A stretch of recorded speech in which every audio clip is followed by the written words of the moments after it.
Welcome to the Revenue Builders Podcast, a weekly show featuring B2B sales leaders and executives.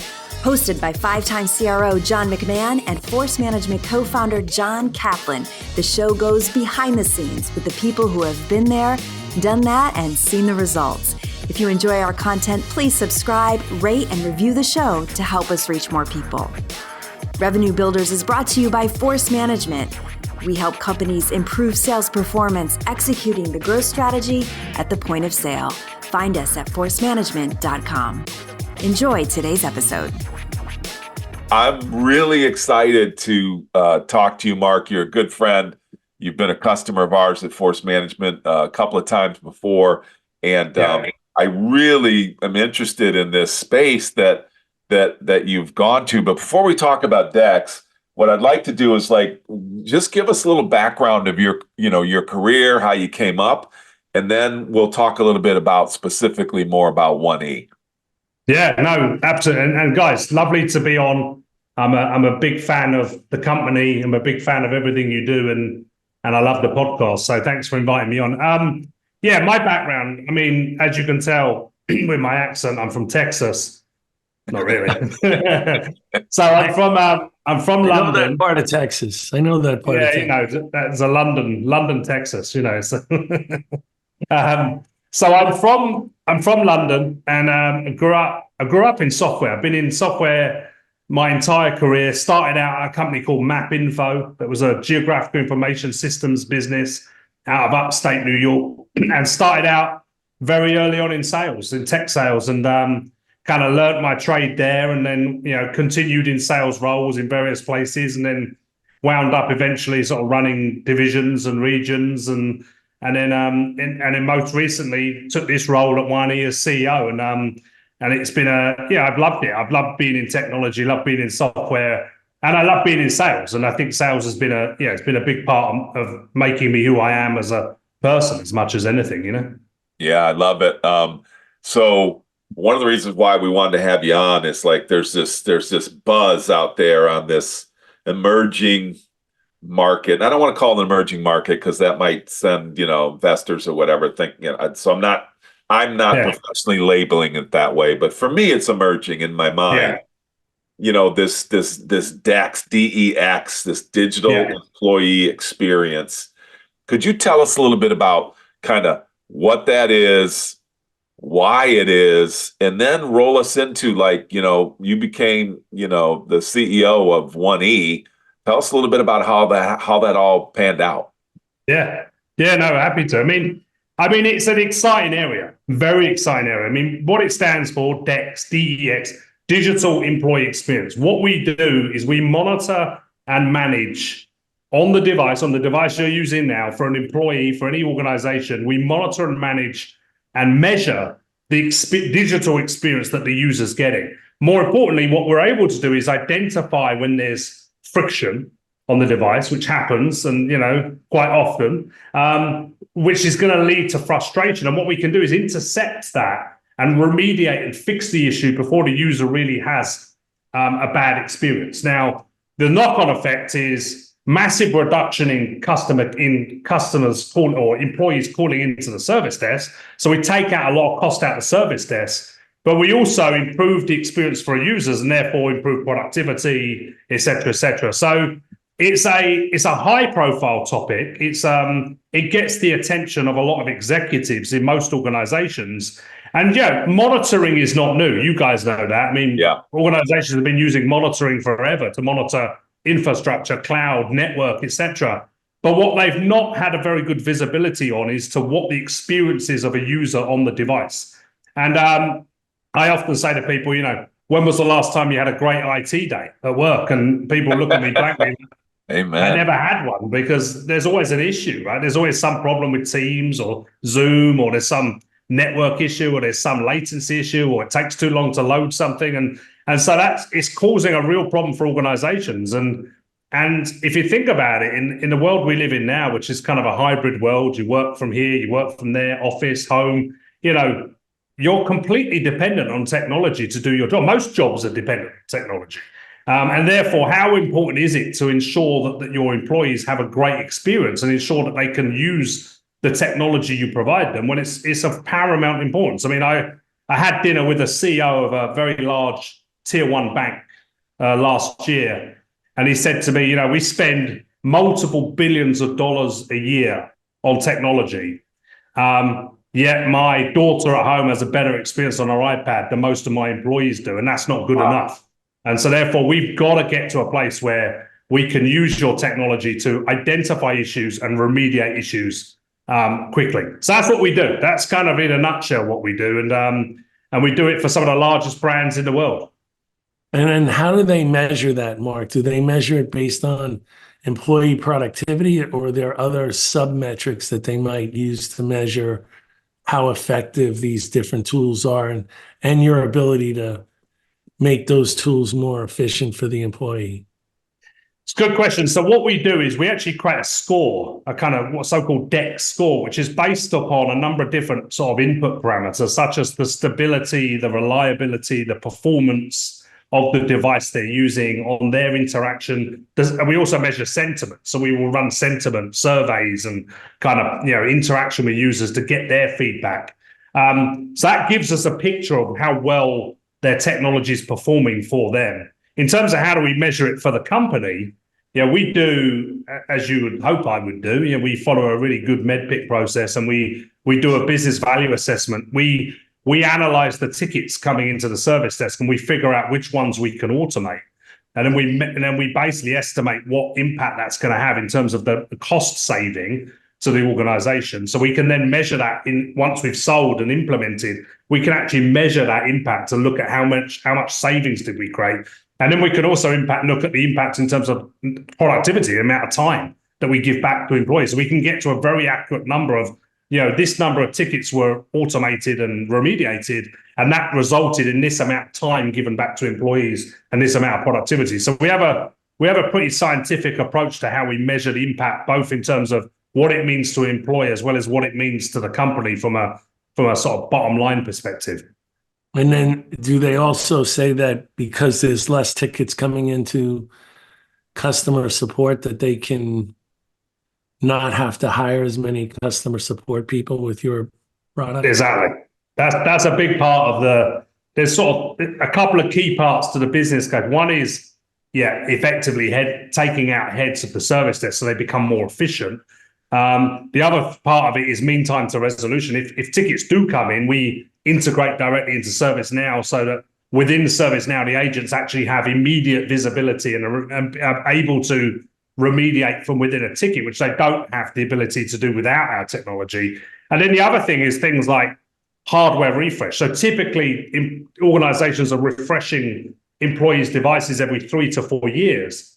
But very often they don't need to. They could extend the life of that device by just upgrading the driver or improving the performance of the device. So we're able to prolong the use of those devices, or we can recycle them and put them into a different persona that perhaps has different requirements. And there's a CapEx deferment saving there as well. And the last thing is software reclaim. So because we're able to identify the inventory, exactly what people are using on the device, what software they're using, most organizations have a huge amount of software that's being used, or should I say is not being used, that they can reclaim licenses for. So there's a cost saving there. So there's a number of different avenues you can use to get to a business case and an ROI. And I guess the approach we take is a fairly consultative approach of like, okay, let's understand where your challenges are now. Where's the pain points today?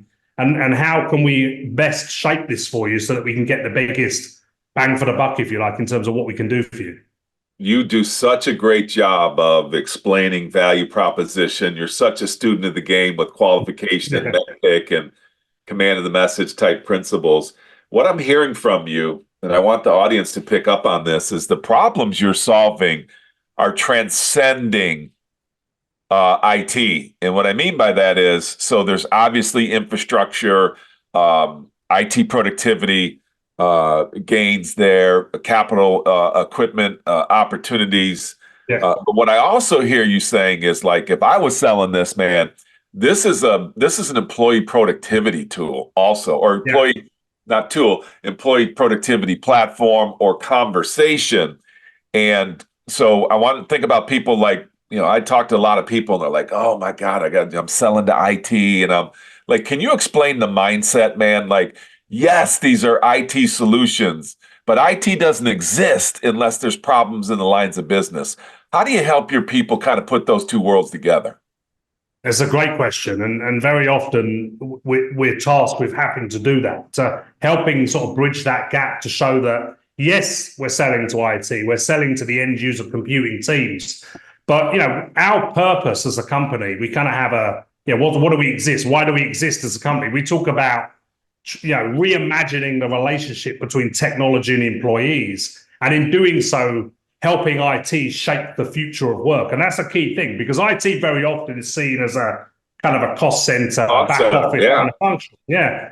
And of course, what we're doing here is we're enabling IT to start to become more of a strategic enabler. They can start to go to the lines of business and say, okay, well, we know that there's friction for your users. There's a downtime in terms of their ability to do their jobs, to be productive, and the reality is, great employee experience translates to great customer experience. I mean, you can't create a great three Michelin star customer experience unless you create a 3 Michelin star employee experience. And so that's what we're enabling IT to do, is to go to those lines of business, whatever business it could be. I mean, we sold to an automotive company, and they figured out that actually the impact was how many cars they could produce each month. Amen. Due to digital friction at the endpoint.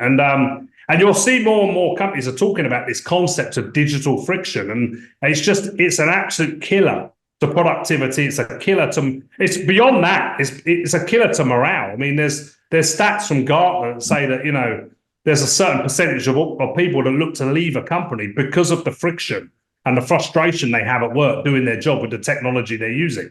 And that's not a good thing for any company, right?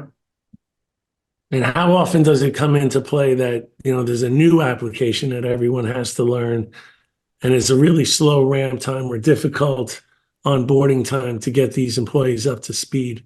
How can your company help in that situation?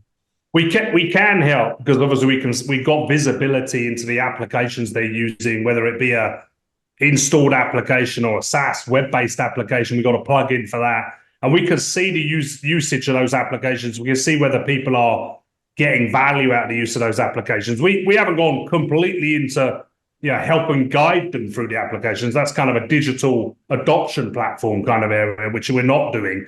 But we're certainly monitoring and measuring how well those applications, how well they're being used, what the top usage applications are. So you're right, John, you can see straight away, you introduce a new application, you see very quickly whether people are using it, how much time they're spending on it, whether they're getting value from it.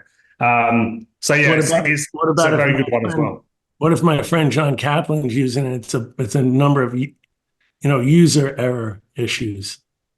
I would imagine that's more common. No, that's spot on. That's spot on.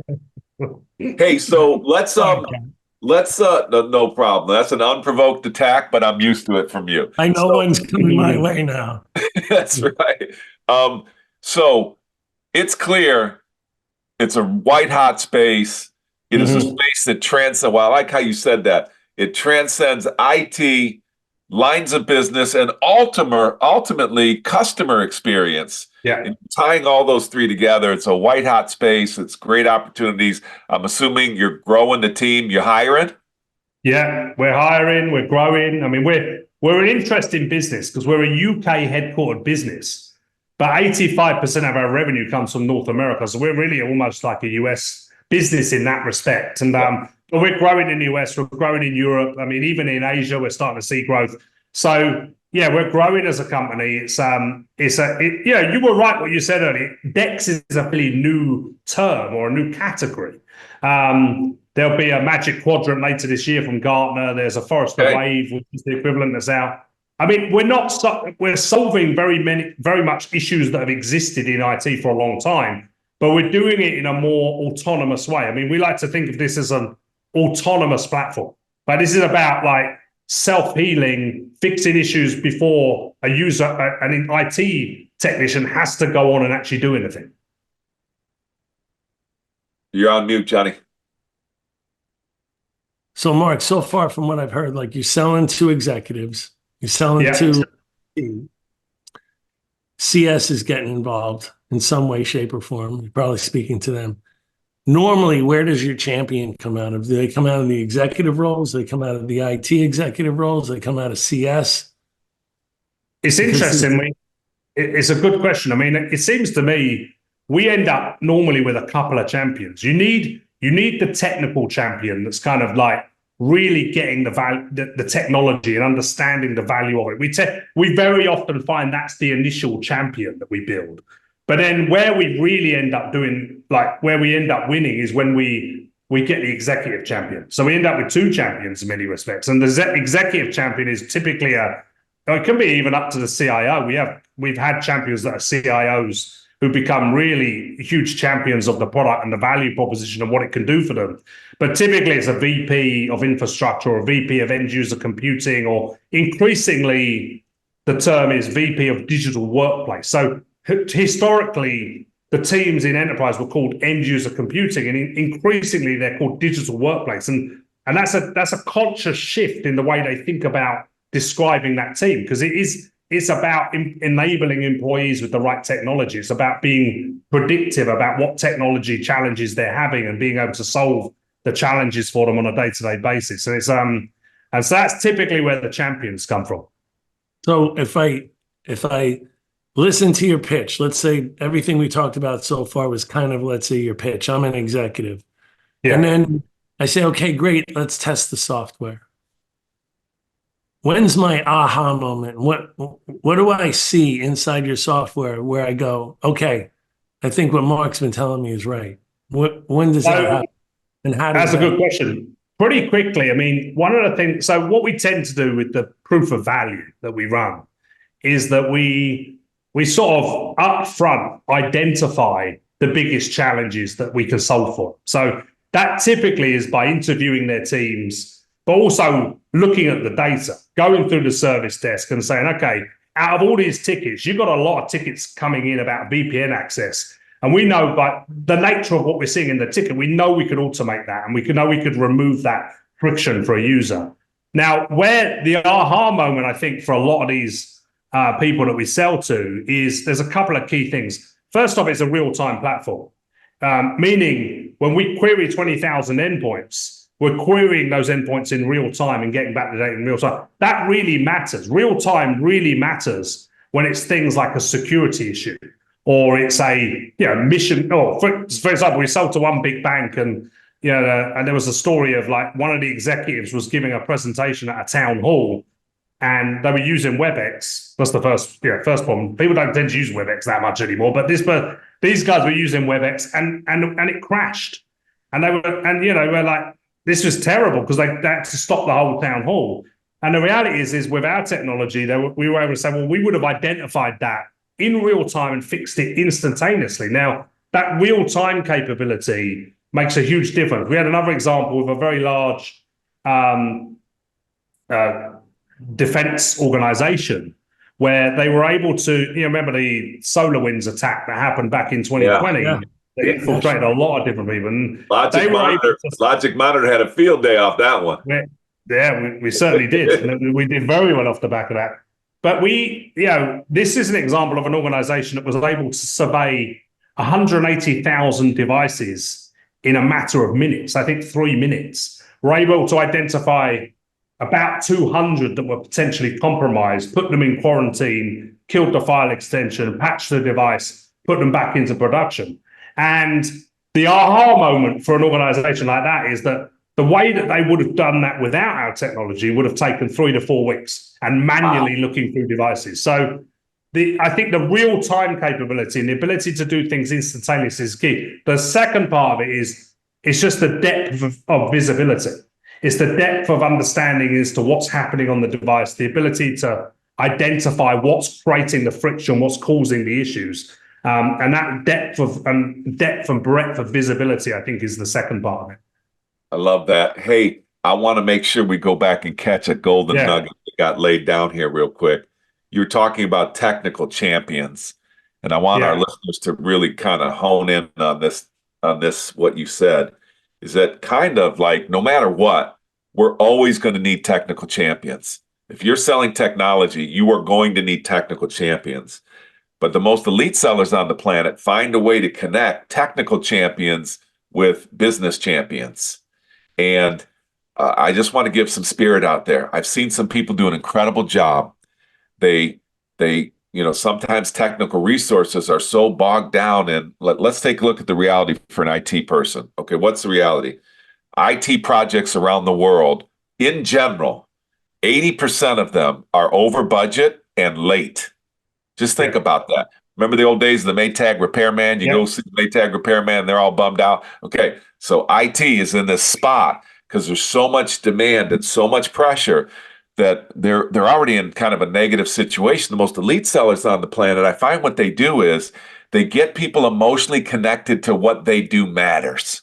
Now, let's break that down real quick. First of all, I can already tell from you, Mark, that you believe what you do matters because you gave your responses to me in both a technical conversation and a business conversation. Mm-hmm. And you made it very clear, and a customer conversation. So you made it very clear that what you do matters. Now, the most elite sellers on the world take it a next step further, and they show up and they say, my job is to help the IT people get emotionally connected to what they do matters.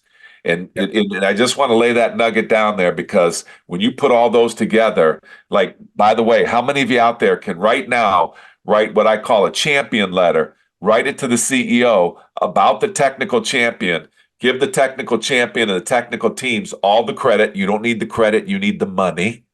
So give them all the credit, align that conversation to a business conversation. Because of these technical capabilities that they were able to uncover, they were able to impact your company in these business ways.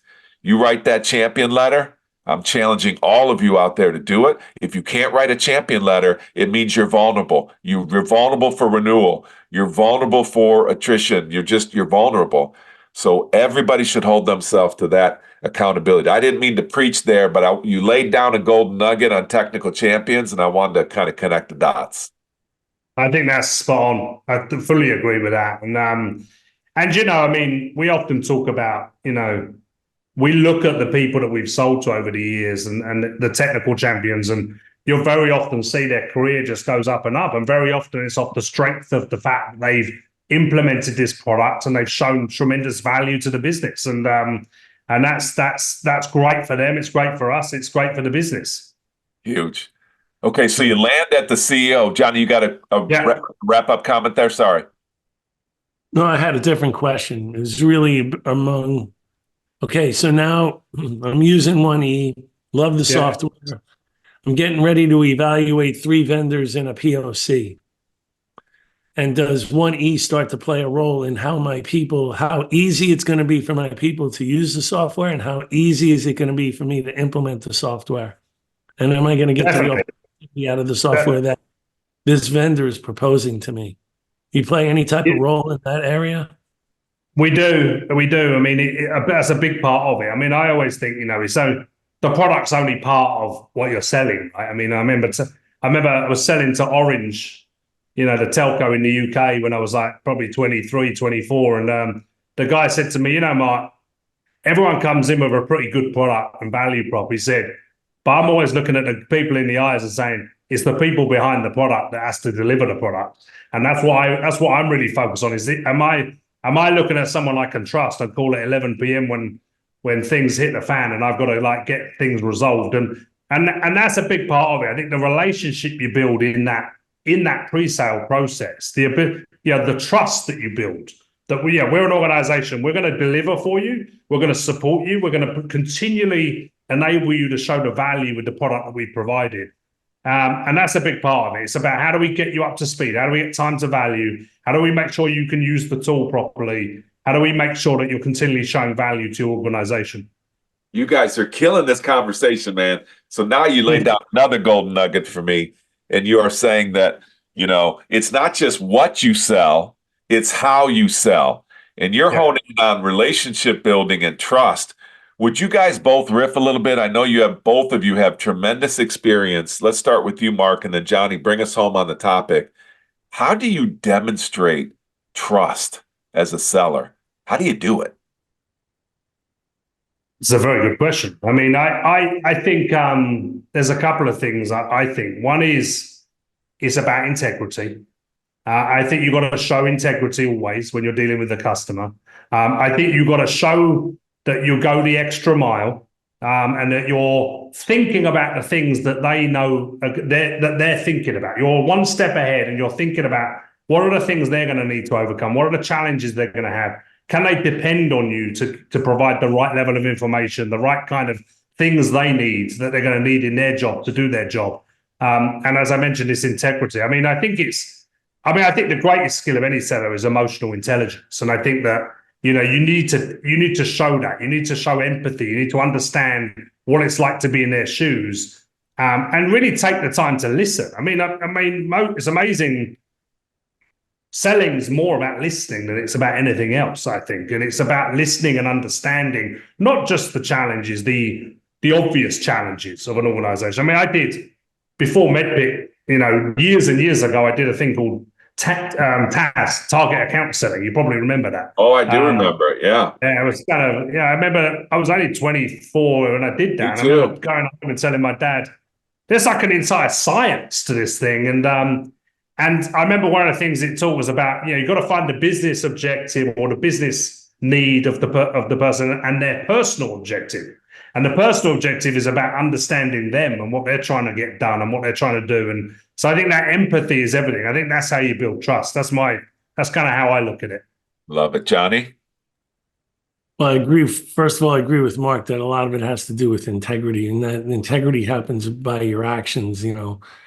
What you say you're going to do, you do. And then, that you have their best interests at heart, I think is really important. You understand how they're measured, you're focused on their problems. And like we always preach that you're patient, like you slow down in the beginning of the process, the discovery area, the scoping area, to truly understand almost more about their environment than they start to understand. When you got it is when you get in high and widening count and you come to one of your contacts if you met several times, and now they're asking you about what's going on in the account. Yeah. I always used to love that, because then oh shit, I'm wired in, right? And it's because, I know more about the customer than they almost know about me. I love that. Let's wrap a bow on this one. I'm just going to give you my 2 cents on it. I think what the most elite sellers do, and I'm not trying to alienate anybody listening. I want our conversations to be like tapping your full potential. Wherever you are, we can always go somewhere else. We can always go higher. So I'm not assuming that our audience doesn't know this. I just want to give them some spirit around it. But, for me, I break it down to you have to you got to wake up in the morning. You got to say, I have to attach myself to the biggest business issue facing that customer. Once I do that, the road is paved with gold. And it's not easy to do, but you got to take your technical capabilities and turn them into business capabilities and turn them into customer outcomes. And you just got to follow that thread all the way through. The other thing I think you got to do is you have to help champions build effective decision criteria, and they will allow you to influence that criteria with your differentiation. That's trust. When they are allowing you to influence that differentiation, that decision criteria with your differentiation, that's trust. And the last one for me is you've got to prepare them for their inside communication. You can't sell to everybody inside an account. When somebody really trusts you, it's like you do a little mantra, Mark. Remember the days when we did this, you do a little mantra. Hey, you told me, Mr. and Mrs. Customer, that these were the positive business outcomes that you're trying to achieve. Customer says, yes. Okay. Then you said that these were the technical capabilities, the requirements that you needed to have. And the customer says, yes. And then you said you were going to measure success this way. Go play this back. If you're listening to me on a walk or wherever, go play this back, because you have to have these 3 things in place before you even bring up what you do for a living. Okay, let's say you have the 3 things there. Positive business outcomes, required capabilities, and metrics. Now I can pivot and say, let me tell you how we do that. Let me tell you how we do it differently or better and where we've done it before. And here's where the trust comes in. I call it the 10-finger presentation. A lot of times I'm just doing that on a slide or just doing it on a whiteboard, and the customer either snaps a picture of it or says, hey, can I have that? Because what they just said was, you just did an unbelievably great job of recapping what we've been talking about and put it to how your stuff is relevant and why I'm going to choose you. That's trust. You guys agree? Yeah. Yeah. The other thing, Johnny, along those lines is when you have a champion or you think you have a potential champion, they're going into a meeting where there's going to be 10 other people in there, one of which is going to be the competitor's champion. You need to role play with them of all the things that are going to be said about you and your company. And, I've had it where some customers say to me, John, look, I got this. And I go, yeah, maybe you do, but can I ask you one question? And I ask them one question that I know they can't answer that's going to come up in a meeting. And then they say, I don't know what I would say there. And I said, that's why we need to sit down and talk about it. Because you have to prepare them. If you don't prepare them and they go in the other meeting against the competition's champion and a bunch of their peers, and the competition's salesperson has prepared them, they're going to get shot down, and that's the end of your sale. Love that. I love that. Hey, one more, and then Mark, I want to talk about your go-to-market. You guys are getting me all fired up on this. Johnny, there's another question.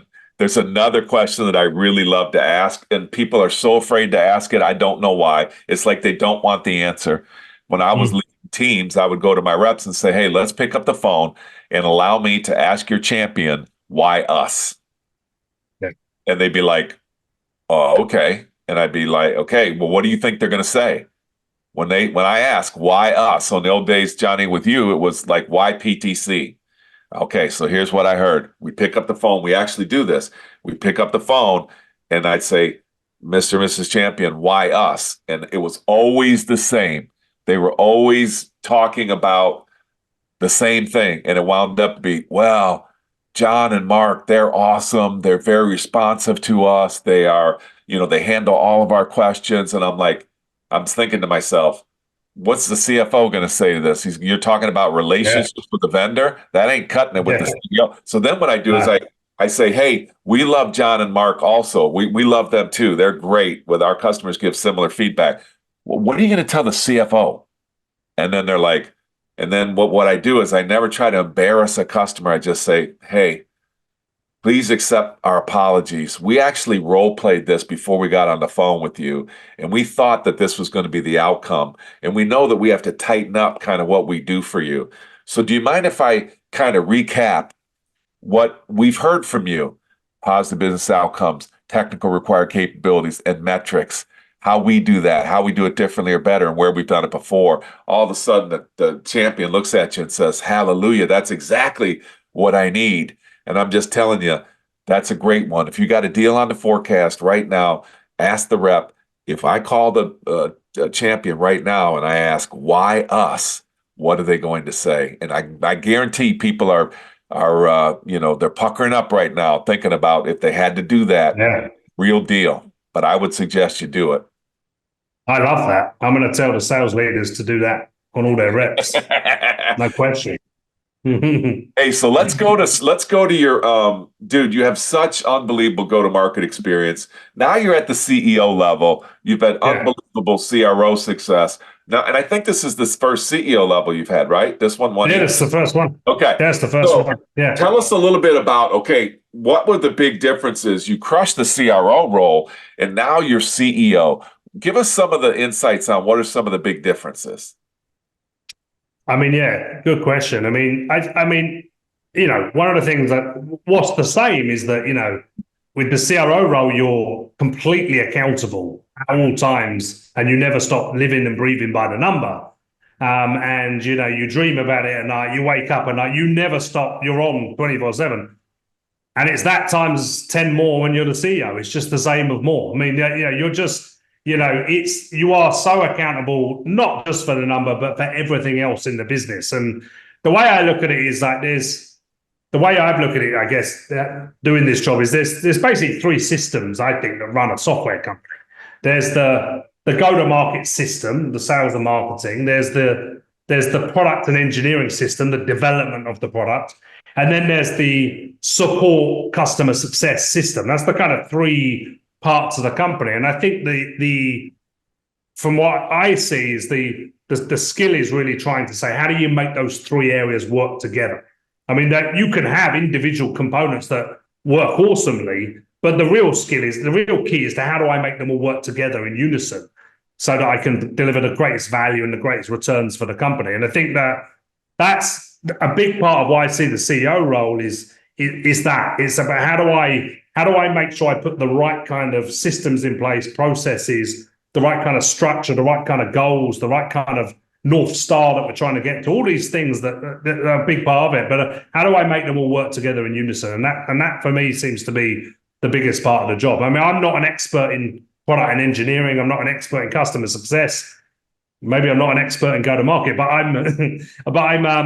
but I think that, you don't need to be an expert in all those areas. What you need to do is understand how do I get them all working together? How do I hire great teams?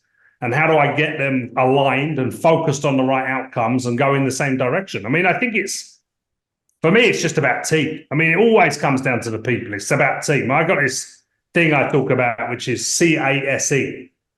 It's an acronym for CASE. The C is, what's the job as a CEO? The C is to create a community. That's the first part of the job. The what A, did you say it was? I missed it. A community, to create a community, a following. Human nature is we want to be part of something, and great companies, certainly the great companies I work for, people feel they belong to something bigger than it's a bigger thing than just a job. It's like you're part of a mission. So I think the first part of the CEO role is that. The second part is the A in case is authenticity. I mean, I think people want to work for authentic organization. They want to follow authentic leaders. I try and be as authentic as I can. I tell anyone in the business, be authentic, be true, be open, have integrity. The S in the CASE acronym is significance. I think that, the job of the CEO is to make everyone in the organization, every person at any level, realize that their job is significant as part of the mission that you're trying to get to. I mean, there's that famous story.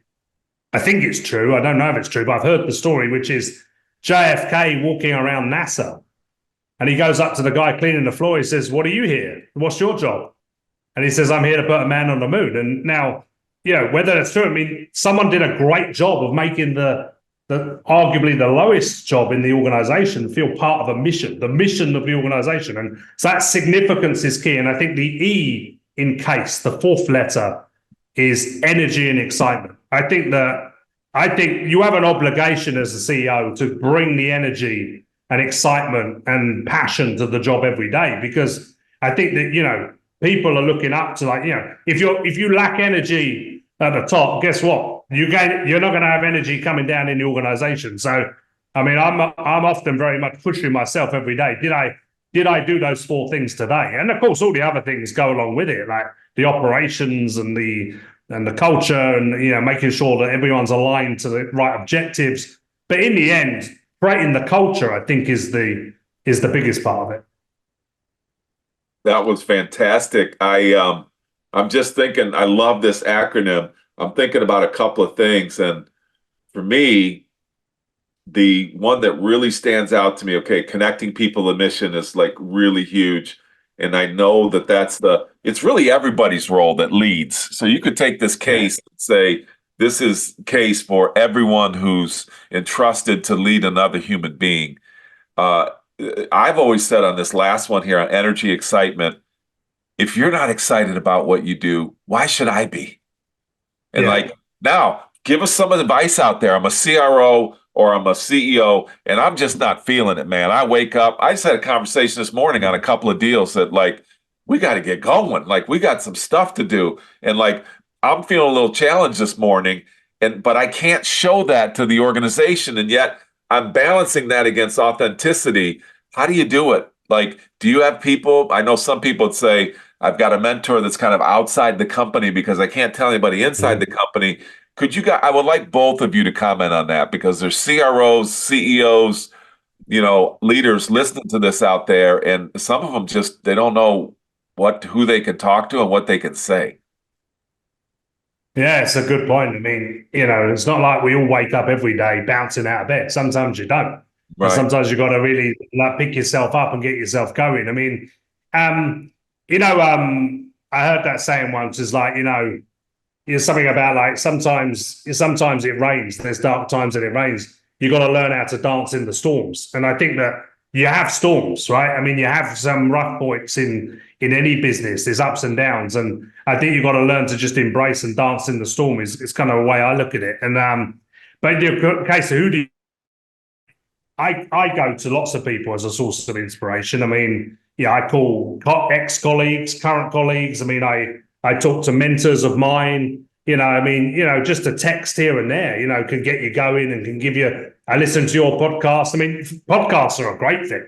I mean, I go on a run in the morning. Sometimes I'm not feeling 100%. I go on a run, I listen to a podcast, I get focused, I take some time out, get tuned in and get back at it. I mean, I think that's a lot of it's self-discipline and mental toughness, I think, is a lot of it. I like it. Johnny, how about you? What advice do you give? A big one for me is what Mark mentioned first, which is he put it in terms of community. But for me, right along those lines, is people want to feel like they're a special person on a very special team in a special journey. And it's up to the CEO or the leader inside the organization to set a realistic vision for the company or for their team, and something that they all can feel really proud of, when they get there, and really proud of just trying to get there. It's almost like when we had Cedric Pesch on who's a CRO at MongoDB, and he quoted that famous French author. And now I'm hopefully not going to screw it up when I paraphrase it, but it said, if you want to motivate men, don't get them to focus on, compiling the wood and banging nails and trying to construct the boat. Focus their energies on the vast and endless beauty of the sea. Chill bumps, brother. That's awesome. I love that. Yeah, I love that. Because, like, to Mark's point, we're all going to have really good days and we're going to have really bad days. I think if you sit on the couch for 30 days, you're going to have good days and bad days. So in work, you're going to have some good days and bad days. But you have to focus on, why am I there and why am I doing what I'm doing, right? And if you don't give people a vision, it gets really difficult for them to ask themselves, why am I doing what I'm doing? Yeah. So, Johnny, you're tying into something so great. And I'm going to paraphrase what you both have said. It's really your job as a leader is really about the why. When you can get people emotionally connected to the why, the what and the how tend to take care of themselves. And I just want to make one last comment on the vision piece. First of all, I love the rain and dance in the storm. That, like, I'm stealing that one. That's legit, because you have to learn how to dance in the storm. And those are the most resilient people on the planet. They don't stop dancing. They just dance. Some days they're dancing in the sun. Some days they're dancing in the storm. The last thing was, for me, what I found is the future is very difficult for people. We're the only mammal on the planet that has the ability to see ourselves in the future, to project ourselves in the future. So this should be a huge gift from God. Well, mankind has totally screwed this up, because when we see ourselves in the future, we get amnesia. Like, there's many scenarios. I call it psychological immune system. So I'm experiencing something and I look to the future and I go, here's how this is going to play out. And they say the data says is that 80% of the people, or excuse me, 80% of the people are just flat wrong. They're wrong about what the outcome is going to be, and they're mostly wrong. This was interesting for me. They're mostly wrong about the duration of the suck. So if you have some disease, if you have some situation in your forecast, you look at the future and you're like, I'm going to be in this suck state forever. And I think leaders, great leaders, they have to create a vision of what the future of what basically it's what the purpose is in the future. So it's what the why becomes in the future, because human beings are trying to see the future. And if you leave it up to the individual, they're going to paint a bad future, number one. Or number two, if they can't see themselves in the future, they're going to leave. And that's one of the number one reasons why people leave is because leaders haven't done a great job of projecting a future and putting that individual in it. Does that make sense to you guys? Yeah, because then they feel like a hamster on a wheel. Then Yeah. they constantly ask themselves, why am I doing what I'm doing? And if I don't want to keep being the same hamster on the same wheel, I'm going someplace else. Awesome. I fully agree. I mean, it's the mind's a dangerous thing, especially in this kind of environment where you can get, especially for salespeople or any kind of like people responsible commercially. I mean, you've got to really control your mind and get ahead of it. I mean, there's that famous Friedrich Nietzsche. I always mispronounce the name. The psychologist. I would just say Nietzsche. I would say Nietzsche. That's not right either, but go ahead.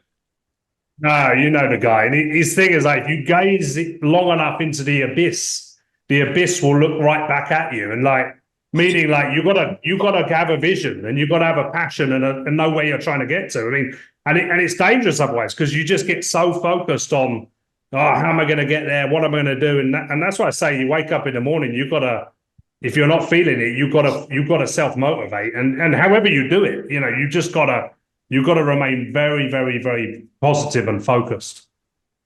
But Johnny, we're really good as humans is looking into the future. What we're really bad at, most humans, is being in the moment, living in the moment, being in the here, being in the now, listening to exactly what our customer's saying without thinking about what we're going to say or what I'm going to do tonight when I get home or any of those things. That's the real difficulty, especially on a sales side, for people to be in the moment, right here, in the now, listening and understanding and asking the right questions. I love that, Johnny. And it begins with the leader. Like, one of the reasons why I loved working for you with all the crap that you put us through. Well, one of the reasons why I love, first of all, you took us to a place we couldn't get to on our own from a performance standpoint, which I think is a leader's job. You got to be able to take people to a place that they can't get to on their own, or they just stop listening to you. But Johnny, you were always big on this, like living in the moment. And it was so good. The concept was so good, but most people aren't very good at it. And you're actually very good at it. And how do you demonstrate living in the moment? Number one is you listen. And I always found that, like, talking to you, I always had to be really prepared because you were like, if you're the kind of guy, you're the kind of leader that if I'm on the phone with you and I'm telling you about something, you're listening, I'm probably saying, hey, are you still there? Like, how many leaders are listening to this conversation right now and nobody's ever said that to you? Nobody's ever asked, like, hey, are you still there? It means you're not listening. Because it happens to me and Johnny all the time. I'm like, hey, are you still there? And you're like, yeah, I'm just listening. And like, that's powerful. That's authentic, but it's also powerful in the sense that you're demonstrating living in the moment. Mark, can you relate to that? Oh, yeah, for sure. And one thing I heard you say was one of your podcasts, I think, John, I heard you talk about was taking that time to really, when you're leading people, just really understand the people that are working for you. Sometimes you see they're a little bit off and just take and just talk to them. I mean, so much of what we do in a job is about metrics, numbers, what's happening, what's this, as opposed to sometimes it's about just like, are you okay? Let's just talk. And I remember hearing you say that. You used to do that a lot with your sales teams. It's like, just check in with them and just go, maybe it's go for a pint, maybe go for a coffee. But you're not trying to go to sort of quiz them on anything. You're just going to see how they're doing. And it's amazing, actually, what impact you can have on someone if you just take that time to show you care, Agree. I mean, sometimes the meeting ends, how we book our meetings almost every hour and the hour. The meeting ends 10 minutes, sir. I used to pick up the phone and call 3 or 4 people in those 10 minutes to see how you doing. That's it. That's all you have to do. Yeah, but I was the recipient of those phone calls, Mark, and there was a lot more to it. So I had to really listen to how he asked that question because he was expecting certain answers. So just to be fair, I something to do with the forecast, Mark. It was always with the forecast. Hey, how you doing, man? Are you comfortable you're going to make your number? Or are you going to be looking for a new job? That's what it meant. Hey, Mark, in the remaining time we have, first of all, I've just so thoroughly, and I knew I was going to love this conversation with you. I knew Johnny and I would really love the topic. would you just kind of drive us home when you think about sales and like driving high performance through sales? Like, you're just making mental notes in the morning as a CEO. Like, what do you think are like the most important things right now that people should be thinking about of driving high performance in sales right now? Well, I mean, I think, I, I, I think it is about a commitment to excellence. I mean, I think that sales, like anything else in any walk of life, it's a science and an art, but it's an incredible skill, and you can get better and better and better at it. And what's that saying? Success trains and failure complaints. I mean, the most successful salespeople, they are the ones who train the hardest. They are Amen. doing the basics, staying there. They're constant. I remember chatting to a sales guy years ago, and I sort of said to him, like, your conversion rate, is just incredible. I mean, you just like constantly high.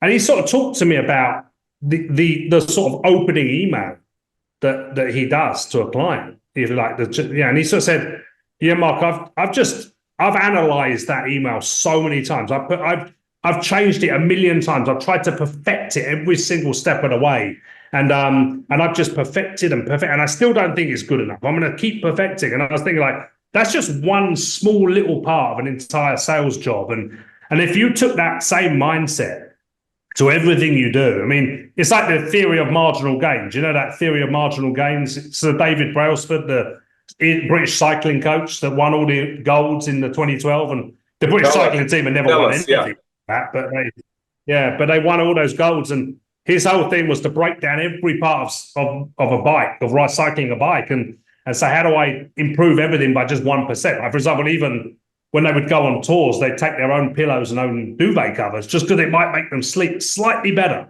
And in sales, you can improve more than 1%. You can improve everything by 10, 15, 20%. So I think the best sellers are the ones who are just trying to perfect excellence at every step of the way. And I think that, for me, that I often see they're the best salespeople. They're the ones that really take it as a real mission to become the best they can at what they do.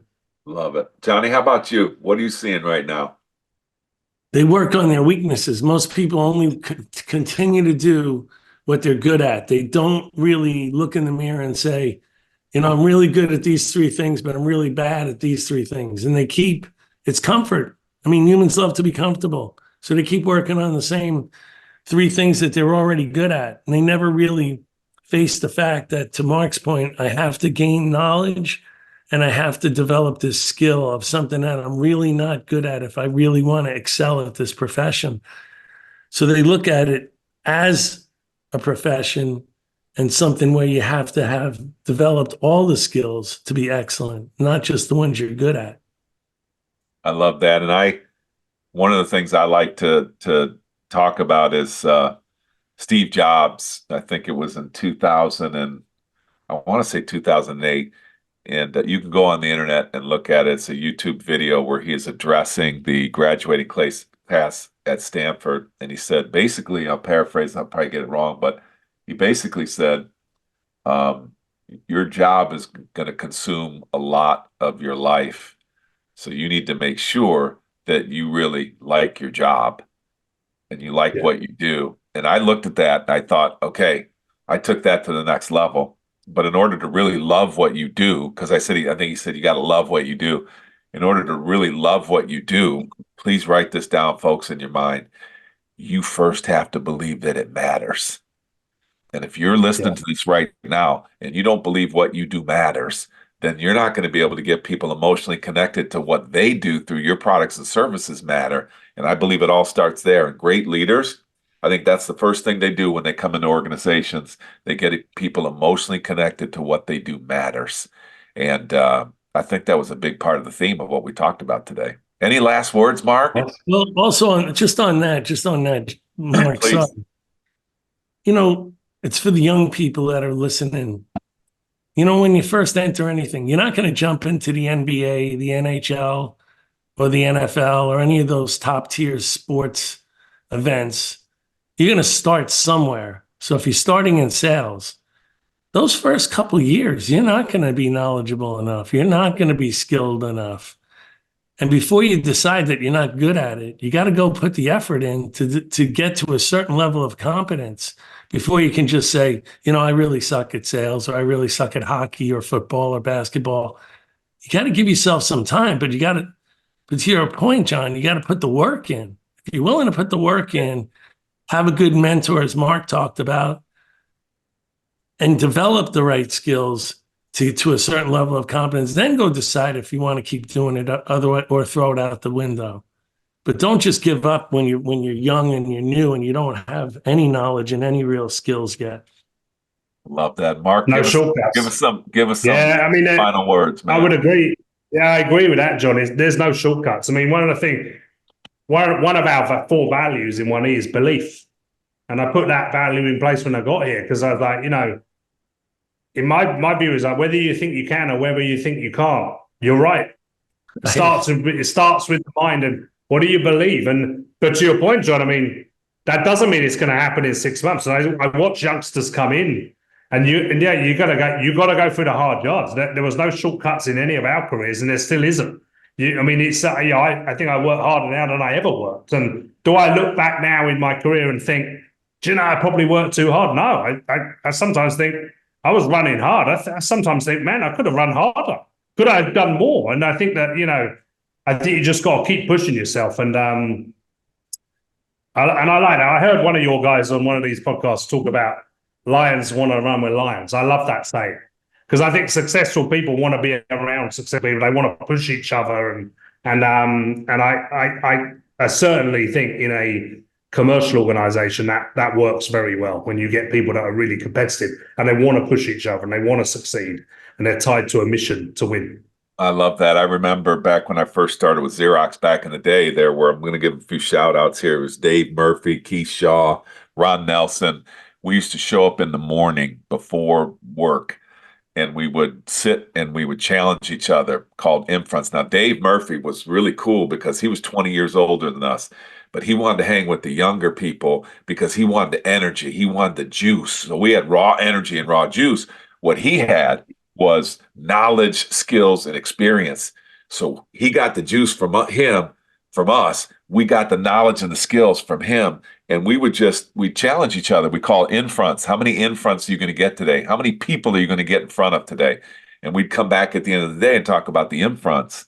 So I just love it. I love this conversation today. One of the things I'm thinking as we wrap this up is there's no elevator for success. You have to take the stairs is basically what you both just said. You got to be comfortable taking the stairs. How many of you right now, you're in an office building and I mean, just think of your mentality.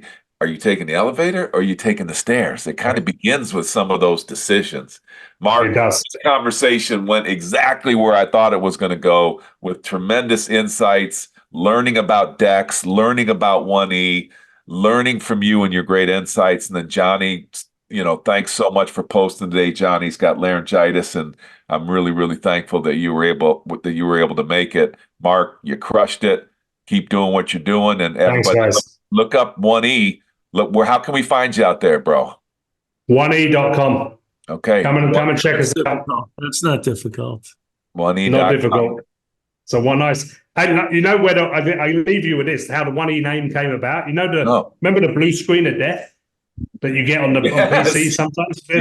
There's a syntax code or an error code that says 000.1E. Yeah. And the founder, Samir Karai, he was like, I'm gonna stop that experience from ever happening for a user. That's how the name came about.